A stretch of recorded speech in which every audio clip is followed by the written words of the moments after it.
Joining us in the studio is Brad Battin, who's the member for Gembrook. He was, up until a couple of weeks ago, the member for, or the shadow minister for just about everything in the Liberal Party. Brad, what happened? Well, obviously we had a change. I've moved to the backbench. There's a process that in place if you put your hand up or put a position that you'd like to put your hand up for leadership. And then I went forward and did that. Then the position is you go back to the backbench after that. That's if you don't get the numbers. That's exactly right. Look, what made you feel that this was the right time? It's been an extraordinarily difficult year. The Liberal Party, of course, being in opposition, it's even harder, not so much to get a headline, but to make any headway. Why did you think that this is the right time for me, especially, to put my hand up and say to all and sundry, I can lead us out of this quiet time and maybe build a platform for when the election comes, we can be contenders? Yeah, I think part of it comes down to, in politics, everyone has, you can call it ego, you can call it, you've got to have self-belief. Yep. And I've got that self-belief. And I've come in with a fairly broad range of history of working back in the community, Yep. small business. You've actually had a career. I've had a career. I've had a few careers. I was going to say police force, corrective services. Yep. I was going to say a Baker's Delight shop that you took from pretty ordinary and made it a winner. Yeah, very much. And you continue to do that sort of thing. You have done that. Yeah. So you've earned your stripes, as they say, and the spurs. So you're not a professional politician. You haven't just walked in and sat down and said, you know, I'm happy to take my pay each and every week. And I'm a very proud Liberal. So I think that's one thing people forget too. I'm exceptionally proud to be a Liberal Party member. Sometimes people out there, I hate the words, it's not cool to be Liberal, but I actually fundamentally believe in the fact of the Liberal Party. And I think it's a small bit, government. you know, favouritism or popularity, it's cyclical. It's like football. You know, when your team, think of Richmond the last 30 years, they weren't very popular, but people still hung on like barnacles. One day it'll turn. Well, that day did turn, and they've become a powerhouse. So we should always remember that life, like everything else around us, is pretty cyclical. It turns around. So time will come. On the footy, I'm Geelong, but that was because my grandmother told me I don't eat if I don't barrack for them. So I was a little bit different with football. Yeah, but your grandmother was pretty smart. But I did believe, as I said, I believed in the fact that I think we need to get a message out, and we've got an issue in growth corridors. Okay, now you're in the growth corridor, the I am in the southeast. growth- yeah. Now, Gembrook, what are your constituents asking of you, and what do you want to do for them? Probably the biggest things, people always talk about infrastructure. That's one thing they do have in the back of their mind. They get sick of politicians talking about things like money. Yep. And when we refer to money, $150 billion debt, they go, what? Okay, whatever. But if you turn around and talk about the impacts, they're aspirational. They're people that look for inspiration. They're tradies. They're mums and dads. They genuinely believe in if you work hard, you should be rewarded. It's fundamentally everything our party is. But our messaging to them is we talk about the $150 billion. I don't describe myself as, but I've been described as officially a blue-collar Liberal, if you'd want it as another word. We are struggling with that message out through the growth corridors. And if you go and speak to tradies, sparkies, plumbers, they want to work hard to get ahead, whether it's to retire young, setting up their kids, putting their kids through private education. There's all these different reasons they want to do it. Well, that's what I am. I've lived, breathed, born in that area.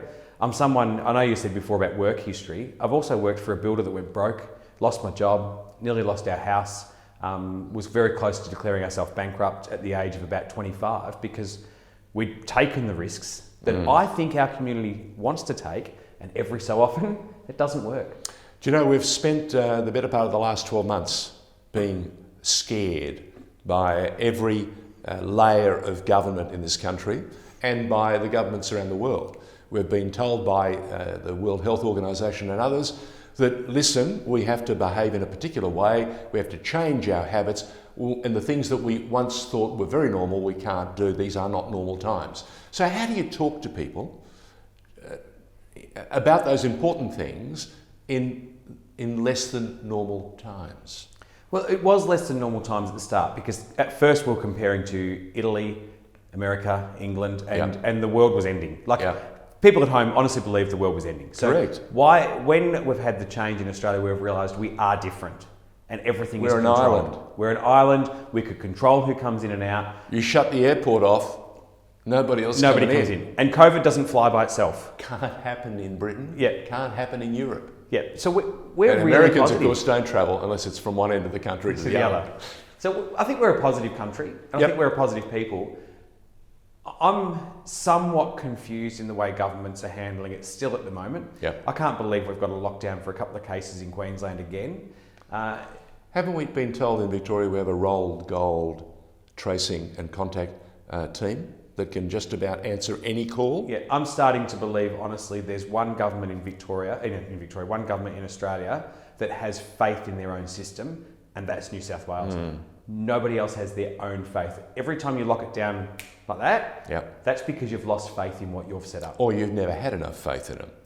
Well, it's fair to say in Victoria we haven't had faith in it since day one. Correct. Yeah. Why haven't we had the people of Victoria screaming that we need a royal commission into the more than 800 deaths that occurred during COVID last year? We've got a royal commission into Crown Casino.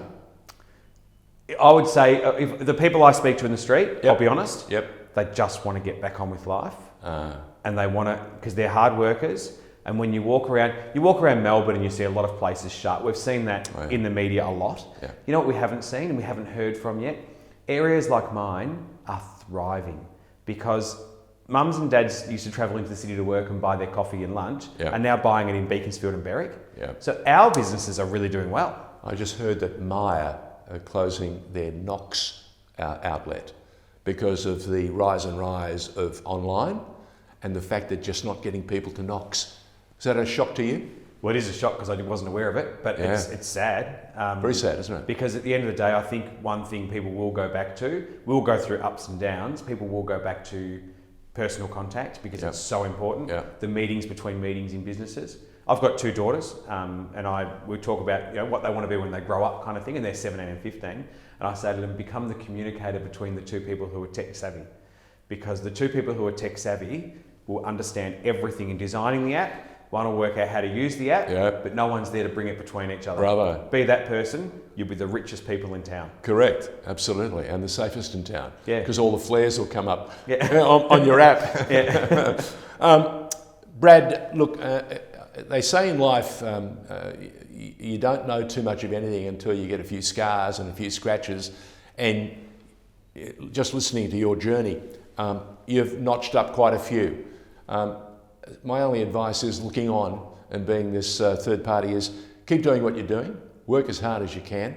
And the thing that fascinates me is you're the member for Gembrook. Huge growth corridors, and we want to get Melbourne City alive again. How do we get people back on our public transport system if there's no faith in our contact and tracing units? How do we get people back on the trains and the trams to get back into the city, to get the city living and breathing as it once was, and when half a dozen times named the world's most livable city by just about everyone else in the world? If I had an opportunity to be the Premier of the state, Yep. And I think any Liberal who was in there, the first thing you'd do is build the confidence back in the community. We talk about this is actually not something that's new. Yep. So perception is reality. Correct, yes. We talk about crime in Pakenham, Yep. and you know what? It's mostly perception. There is a crime issue, Yeah. but a lot of it's perception, and it's exactly the same with what's happening now. How does the government now come back out and say people have lost faith in what the government said because they came out with roll gold 3 days before they locked everyone down? Correct. So I think that's where people have lost their faith in it. The government should have come out and said straight away, you know what, we know we've got an issue. We know it, we understand And it. we're working on it. Yep. Beatty up in Queensland used to always do it. I've got an issue and I'll fix it. And people go, okay, you said you've got an issue. Down here, it's like deny. Or deflect. Yep, or blame somebody else. Yeah. Or don't accept the premise. Yeah, I don't accept the premise of your question. But I think that's where we have the biggest fundamental change. How do we now build that confidence? I would love the opportunity to go out there, first of all, fix the system, and then actually come out and say we have fixed it. It's not going to be perfect. Is the system beyond being fixed? There are people who are telling me that the system is so mucked around, so knocked and so undermined over the last 20, 30 years it's going to take an eternity to get it going again. Yeah, a whole world of things there. On directly with COVID though, Yep. if you go up to New South Wales, why is it in Victoria, if I go to the Imperial Hotel and I scan I have a different QR code to the one everyone else is using. it goes to Mr. Yum. Now, I like Mr. Yum. They're a great company. I've got no problem with Mr. Yum, but I don't want them to have my details for contact tracing. No. Why is it, I've got a person in my electorate, just outside my electorate, who went through Terminal 4 in Queensland, and the only people to still notify him is Queensland Health. That's why people don't trust the system. Wow. Okay. Consistency of messaging. Yep. And no mixed messaging. Yep. And follow New South Wales and South Australia, where it goes directly to government. So the day I hear about contact, I have a person that comes up positive, I can get your contacts straight away, not have to wait till Mr. Yum opens or ask to get them the next day. Look, New South Wales has taken just about 3 or 4 times more than anyone else has at the airport, and they do it. They haven't backed off in any way, shape or form. And yet every premier in the country has had a fair go at Gladys and co. When are they going to stop complaining about how good Gladys is and just get on with the program and improve themselves? It proves that sometimes in politics people will be more interested in cutting down than building up. What they should have been doing was ringing up Gladys and going, can you let us know what your secret is? Yeah. Because you're doing something different. Yeah. And I believe it was she gave confidence back to her own departments Correct. to say, I trust what you're doing. And that comes And down back to... them. Yeah, and remember when they had the North Shore lockdown? Yes. And we had the whole state lockdown? Yeah. They didn't put a ring of steel around North Shore. No. They actually said to people, we trust you as a community. And our government here says we control you as a community. Before we wrap this up, you were part of the police force. You Yes. know how important policing is. How difficult must it have been to ask of the men and women of who wear the blue to put up with some of the inane stuff they've had to put up with over the last 12, 15 months? Yeah. I have all the faith in the Victoria Police on the ground doing their job, and I will always back them. Like everything, they're a representative community. It's not always perfect. Yeah. I've lost faith in the management of a lot of the fire services go that one, Yeah. the police services. I've lost a lot of faith in the police services in the senior management, and I think that's partly because the government is sending mixed messages to them, and then they are having trouble on how relaying that message to on the ground troops. On the ground need confidence they're going to be backed up, policy of the direction they're going, and knowing what they can and can't do. And then they have to have that trust within the community. And at the moment, that's been tested. But I implore people, if I say to you of anything, lose confidence in the government of any government. I don't care what persuasion. At some stage, you will lose confidence. But we can't afford to be a state that loses confidence in the men and women that go out. They put themselves on the line to protect us. And yes, it's not perfect, but they work exceptionally hard to protect us. We can't lose that faith. Brad Battin joining us in the studio on TheInformer, the member for Gembrook, the man who a couple of weeks ago put his hand up to lead the Liberal Party. Now, it didn't happen, but he's given us plenty to think about. And the most important thing is you've sparked enough interest in the party and those around the leader, Michael O'Brien at the moment, to maybe rethink about how you guys are doing what you're doing and maybe try and do it better. And as I say to people, be proud to be a Liberal.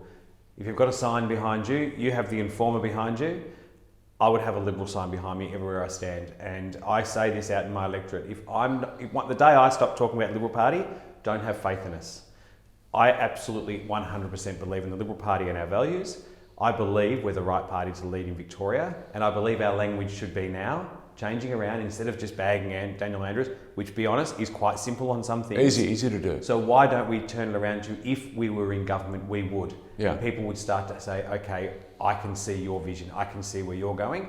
And Michael has that golden opportunity right now, and I believe he's going to take it, and I'll have faith and confidence in that he's going to stand up now and start pushing that message. And I'm not here to tear down the party. It was never any attention, but I want to go through to the next election and make sure we're a viable alternative for the next election in 2022. Thank you, Brad. Thank you.